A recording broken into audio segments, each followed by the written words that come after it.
तो चलिए मेरे दोस्तों, आज हम लोग देखने वाले हैं कुछ इम्पॉर्टेंट ईडियम्स एंड फ्रेजेस को। जी हाँ, ईडियम्स एंड फ्रेजेस एक ऐसा टॉपिक है जो आपके कोई से भी एग्जाम की अगर मैं बात करूं, चाहे मैं स्कूल एग्जाम्स की बात करूं, चाहे मैं बोर्ड एग्जाम्स की बात करूं, चाहे मैं कॉम्पिटिटिव एग्जाम्स की बात करूं, सबके पर्सपेक्टिव से ये चीज़ें बहुत ज़्यादा इम्पॉर्टेंट होती हैं। तो जितने भी लोग ये वीडियो को देख रहे हैं, सबसे पहले अपनी कुर्सी की पेटी बांध लेना विद कॉपी एंड पेन, क्योंकि आपको सारे के सारे इडियम्स एंड फ्रेज लिखने हैं, क्योंकि जब लिखोगे तब ही समझ में आएगा। चलिए शुरू करते हैं अपने इस वीडियो को। फर्स्ट इडियम है हमारा टू ब्रेक दी आइस। अब टू ब्रेक द आइस का मतलब क्या हुआ? इसका मतलब तो हुआ बर्फ को तोड़ना, है ना। इसका मतलब यही हुआ ना, बर्फ को तोड़ना। लेकिन इसका कन्वर्सेशन से क्या संबंध है? तो इसका मतलब होता है टू स्टार्ट कन्वर्सेशन। मतलब जैसे कि मान लो कोई दो लोग खड़े हैं, ये एक है रोहन और एक है मोहन, दोनों बगल बगल बैठे हैं, लेकिन दोनों एकदम चुप बैठे हैं, दोनों एकदम चुप, आसपास में कोई बात नहीं हो रही, एकदम चुप बैठे हैं। लेकिन रोहन ने तुरंत एक वर्ड बोला, हेलो। तो रोहन ने क्या किया? ही ब्रेक दी आइस। कहने का मतलब जब हम दोनों के बीच में बात नहीं हो रही थी, तब हमारे बीच में क्या जम गई थी? एक बर्फ जम गई थी, जिसको रोहन ने तोड़ दिया। ठीक, तो इसीलिए हम लोग कहेंगे कि रोहन ब्रेक दी आइस। ठीक, नेक्स्ट है हमारा, नेक्स्ट क्या है? नेक्स्ट है हमारा a hard nut to crack. अब हाँ, a hard nut to crack, इसका मतलब होता है अ डिफिकल्ट टास्क। नट का मतलब क्या होता है? नट का मतलब, हार्ड नट मतलब समझ लो तुम लोग अखरोट, है ना। हार्ड नट टू क्रैक, और क्रैक का मतलब उसको तोड़ना, तो अखरोट को तोड़ना। और अब अपने दांतों से कभी अखरोट को तोड़ के देखो, अगर टूट जाता है तो बहुत बढ़िया बात है, मतलब आपने एक मुश्किल काम आसानी से कर लिया। लेकिन अगर आप उसको नहीं तोड़ पाते तो आप क्या कहोगे? A hard nut to crack, मतलब ये एक मुश्किल काम है जो हमसे नहीं हुआ, तो इसका मतलब है अ डिफिकल्ट टास्क। नेक्स्ट है हमारा barking dog seldom bites. Barking dog seldom bites का मतलब पीपल वो make most noise are often least dangerous. कहने का मतलब, आपने देखा नहीं है कि जब जो कुत्ते भौंकते रहते हैं, आपने देखा होगा, लेकिन वो काटते नहीं है, तो उनको आप क्या कहोगे? Barking dog seldom bytes. But कभी कभी कुछ इंसानों पर भी इस्तेमाल करना पड़ जाता है। अब कहते हो ना, जो गरजते हैं वो बरसते नहीं, है ना, जो गरजते हैं वो बरसते नहीं, तो वही होता है। जो इंसान सबसे ज़्यादा बक बक बक बक करता है, वो सबसे कम डेंजरस भी हो सकता है। ठीक, आगे बढ़े। Barking dog seldom bite clear, hard nut to crack clear, सब कुछ क्लियर है ना। अब नेक्स्ट है हमारा अ मैन ऑफ स्ट्रॉ। अब मैन ऑफ स्ट्रॉ का मतलब कैरेक्टरलेस पर्सन और डिसऑनेस्ट पर्सन।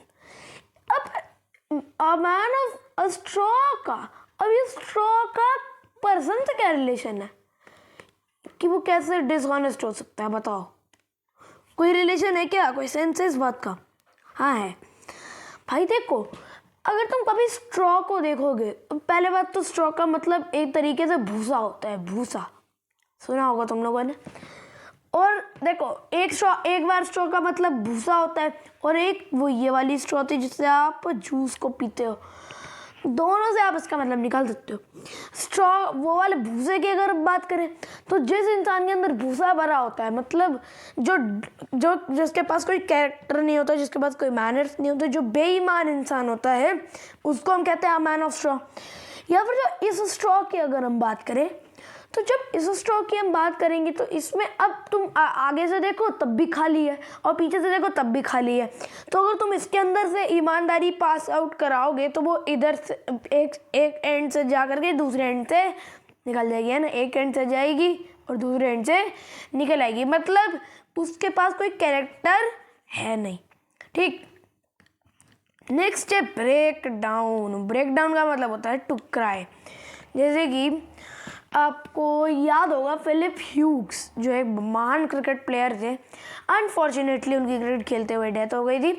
तो जब माइकल क्लार्क प्रेस कॉन्फ्रेंस में बात कर रहे थे, आपने सुना होगा, या तो नहीं सुना है तो मैं बता रहा हूँ, सुन लो। तो जब माइकल क्लार्क बात कर रहे थे तो करते करते वो 60 मिनट के अंदर रो पड़े थे। तो मीडिया वालों ने क्या इस्तेमाल किया था? शब्द ब्रेक डाउन। ब्रेक डाउन का मतलब क्या होता है? टू क्राई, रो पड़ना। ठीक, समझ गए? आई होप तुमको ये बात भी क्लियर है। तो अनफॉर्चुनेटली हुआ था, कोई दिक्कत की बात नहीं है। चलो next, get into the hot water. Get into hot water. अच्छा, आप एक काम करो, आपके घर में कहीं पे भी आपके घर में कोई कहीं पे भी गर्म पानी है, ठीक, गर्म पानी है, उसको उठा के लेके आओ और अपने हाथ पे डालो। बहुत ज़्यादा गर्म होना चाहिए। तो आप लोग क्या कहोगे? अरे मुझे मुसीबत में डाल दी, मेरा हाथ जल गया। तो ये मुसीबत में डाल दिया, तो मुसीबत, to get into a problem का ही मतलब होता है गेट इनटू हॉट वाटर। अगर आपने बहुत गर्म पानी में छलांग लगा दी, मतलब डुबकी मार ली, तो अब इसलिए तुम क्या पड़ जाओगे? मुसीबत में आ जाओगे। ठीक, चले नेक्स्ट। आगे के हमारे और अच्छे हैं और ज़्यादा बेहतरीन तरीके के हैं। To cut the rug. To cut the rug का मतलब क्या होता है? Dancing madly. मतलब क्या है? जब आप पागलों के तरीके नाचते हो, जब आप पागलों के तरीके नाचने लगते हो, तो आपको लगता है ना कि आप रग को कट कर रहे हो, तो लोग यही कहेंगे आपसे, you are just cutting the rug, जब तुम पागलों के तरीके नाचो। ठीक, तो कटिंग द रग इसका मतलब होता है डांसिंग मैडली। नेक्स्ट देखते हैं, be born with a silver spoon and mouth. ये भी बहुत बढ़िया है। इसका मतलब होता है to be born in a rich family. अब ये तो हिंदी में अगर हम इसका मतलब निकालें तो चांदी का चम्मच लेके पैदा हुआ। अब कोई बच्चा चांदी का चम्मच लेकर कैसे पैदा हो सकता है? मतलब असल में मुंह में थोड़ी ना चांदी का चम्मच लेके पैदा होगा। इसका मतलब कुछ और होता है। इसका मतलब होता है कि यह पहले से ही बहुत धनी परिवार में है, मतलब उसको ना कमाने की टेंशन, ना कुछ करने की टेंशन। ठीक, तो इसका मतलब होता है to be born in a rich family. तुम पहले से ही बहुत धनी परिवार में रह रहे हो, तो अब तुम क्या कहोगे? Be born with a silver spoon and mouth. ठीक, नेक्स्ट है हमारा टू क्राई वुल्फ। इसकी आवाज में मत जाना भाई। ऐसी जो आवाज करते हैं ना ये वुल्फ ओ करके, वो आपकी मदद मांगने की कोशिश करते हैं, लेकिन वो झूठी मदद मांगते हैं, क्योंकि जैसे ही आप बाहर जाओगे वो आपको खा लेगा। ठीक, तो इसका मतलब होता है झूठी मदद मांगना। जैसे आपसे कोई झूठी मदद मांगेगा तो आप क्या कहोगे? You are just doing to cry wolf. ठीक है, तुम बस मुझसे झूठी मदद मांग रहे हो, है ना, ऐसे कहोगे। नेक्स्ट है हमारा पेइंग थ्रू द नोज। ये भी बढ़िया है। पेइंग थ्रू द नोज का मतलब क्या होता है? पेइंग थ्रू द नोज का मतलब होता है to spend more than need. ये इंपॉर्टेंट है, इसीलिए मैंने इसको हाईलाइट किया है। बहुत पूछा जाता है, बहुत ही ज़्यादा इसको लोग कभी भूल जाते हैं, तो इसलिए मैं आपको ये ढंग से बता रहा हूँ। पेइंग थ्रू द नोज का मतलब कि आप अपनी नाक से खर्च करते हो। अब नाक से थोड़ी ना खर्च करते हैं हम लोग, तो पॉकेट से खर्च करते हैं। लेकिन आप कभी कभी ऐसी सिचुएशन में आप पड़ जाते हैं जहाँ पे आपको अपना स्टैंडर्ड दिखाने के लिए, या फिर वहाँ पे आपको अपना लेवल दिखाने के लिए, या फिर आप अपनी दौलत दिखाने के लिए ज़रूरत से ज़्यादा भी खर्चते हो, तो उसी को कहते हैं you are just paying through the nose. तो इसका मतलब क्या होता है? ज़रूरत से ज़्यादा खर्चना, to spend more than need. चले, तो हमारा एक पेज हो चुका है इसके साथ कंप्लीट। नेक्स्ट पढ़ते हैं। नेक्स्ट है हमारा a fish out of the water. Fish out of the water का मतलब क्या होता है? बिन पानी के मछली। अच्छा, अगर बिन पानी के मछली होगी तो क्या होगा? वो अनकंफर्टेबल फील करेगी, है ना, अनकंफर्टेबल फील करेगी और वो खुश नहीं होगी, है ना, खुश नहीं होगी और तड़प रही होगी। तो इसका मतलब यही होता है, इसका मतलब यही ही होता है। क्या होता है? Uncomfortable, not happy. ठीक है, अनकंफर्टेबल नॉट हैप्पी मतलब वो अनकंफर्टेबल फील कर रहे हैं। जैसे आप फिश को उठा करके पानी के बाहर रख दो तो वो तड़पेगी, है ना, और अनकंफर्टेबल फील करेगी। नेक्स्ट है हमारा लेट स्लीपिंग डॉग्स लाई, मतलब पुराने विवाह प्रॉब्लम को ना छेड़ना। अब कुत्तों का पुरानी प्रॉब्लम से क्या रिलेशन है, बताओ? अच्छा, अब एक बात बताओ, जैसे कोई कुत्ते सो रहे हैं, अगर आप उसको छेड़ोगे तो वो आप पे पहले भौंकेगा या फिर इनकेस आपको काट भी ले।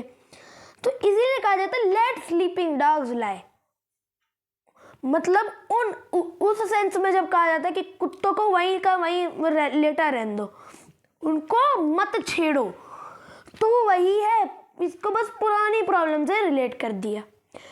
लेट स्लीपिंग डॉग्स लाई का मतलब पुराने विवाद, जो पुराने विवाद हैं उनको ना छेड़ना। जैसे ऐसी कोई बात ना करना जिससे कोई विवाद ज़्यादा बढ़ जाए, जो कि बहुत पुराना विवाद है।